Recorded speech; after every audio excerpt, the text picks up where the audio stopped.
महाराष्ट्र भरती या यूट्यूब चॅनलवर आपलं सर्वांचं स्वागत आहे। वन विभागाची तुमची जी परीक्षा झालेली आहेत त्यांचे निकाल लागलेले आहेत, त्यामध्ये मित्रांनो डॉक्युमेंट व्हेरिफिकेशनसाठी तुमचं वेळापत्रक प्रसिद्ध झालेलं आहे। त्याचबरोबर वनरक्षकचा निकाल कधी लागणार आहे त्याचीही माहिती आपण पाहणार आहोत। तर बघा, ऑफिशियल वेबसाईटवरती कागदपत्र तपासणीचं वेळापत्रक आलेलं आहे। या ठिकाणी पाहू शकता तुमचं हायर ग्रेड स्टेनोचं असेल, lower grade steno, civil engineer, त्यानंतर स्टॅटिकल असिस्टंट, अकाउंटंट आणि सर्व्हेवर यांचे सर्वांचे वेळापत्रक प्रसिद्ध झालेले आहेत। तुम्ही मित्रांनो जसं की अकाउंटंटचं या ठिकाणी पहा, धुळेवरती क्लिक केले की तुमच्यासमोर एक PDF फाईल त्याची काय होईल, डाउनलोड होईल।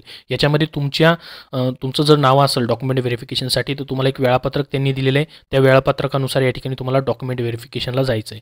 तर यांनी म्हटलं आहे की मेरिटनुसार 45% किंवा त्यापेक्षा अधिक गुण असलेल्या उमेदवारांपैकी मित्रांनो या ठिकाणी समांतर आरक्षणानुसार 1:10 आणि समांतर आरक्षणाचा निकास पूर्ण करण्यासाठी अतिरिक्त 1:5 उमेदवारांची नावे या ठिकाणी लघु यादी तयार करण्यात आलेली आहे आणि त्याची PDF फाईल ही बनवून मित्रांनो डॉक्युमेंट व्हेरिफिकेशनसाठी अशा पद्धतीने या ठिकाणी पहा टाइम टेबल दिलेलं आहे। तर कागदपत्र तपासणीचं ठिकाण आणि वेळ तुम्हाला दिलेलं आहे, जसं की धुळ्याचं आहे मित्रांनो। तर याच्यामध्ये पहा, आता मित्रांनो हे धुळ्यामधील लेखपाल गट क चं पद आहे। तर यासाठी सकाळी 10 वाजता डॉक्युमेंट व्हेरिफिकेशन आहे 3 जानेवारी 2024ला। तर याच्यामध्ये पहा असर्वसाधारणमधून मित्रांनो या ठिकाणी कुठले कॅन्डिडेट आहेत त्यांची नावं दिलेली आहेत, त्यांना डॉक्युमेंट व्हेरिफिकेशनसाठी मित्रांनो या ठिकाणी जायचं आहे। भरपूर सारे विद्यार्थ्यांचं ज्या कॅटेगरीमधून सिलेक्शन झालेलं आहे। तर पहा सर्वसाधारण असर्वसाधारणसाठी 166 पर्यंत या ठिकाणी काय आहे सिलेक्शन आहे।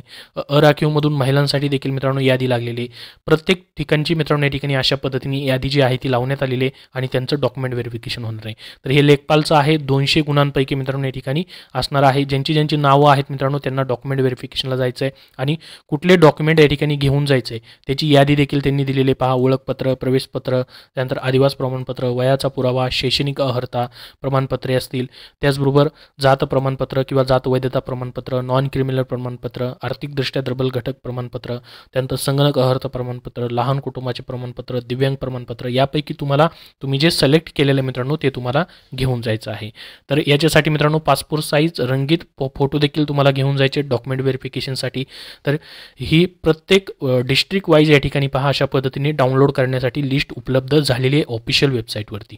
याची लिंक तुम्हाला डिस्क्रिप्शन बॉक्समध्ये देतोय आणि टेलिग्राम चॅनलवरती देखील तिथून देखील तुम्ही पाहू शकता आणि तुमच्या जिल्ह्यानुसार डॉक्युमेंट व्हेरिफिकेशनला तुम्ही या ठिकाणी अटेंडन्स द्यायची आहे, तरच तुमच्या या ठिकाणी फायनल निवड केली जाणार आहे। तर याबद्दल अजून काही प्रश्न असतील तर कमेंटमध्ये नक्की विचारा, हा व्हिडिओ नक्की लाईक करा। आता राहिलेलं आहे ते वनरक्षक पद, त्याचा निकाल 9 जानेवारीनंतर लागू शकतो, कारण की मान्य सर्वोच्च न्यायालयामध्ये त्याच्यावरती सुनावणी आहे। PSIची जी पद आहेत त्या संदर्भात जी रिट याचिका टाकण्यात आलेली होती त्या संदर्भात सुनावणी आहे। 9 जानेवारीनंतर त्या निकालाबद्दलचे अपडेट येऊ शकतात, निकाल देखील लागू शकतो। त्याबद्दल जसे अपडेट येतील तसे तुमच्यापर्यंत नक्की शेअर केले जातील। धन्यवाद।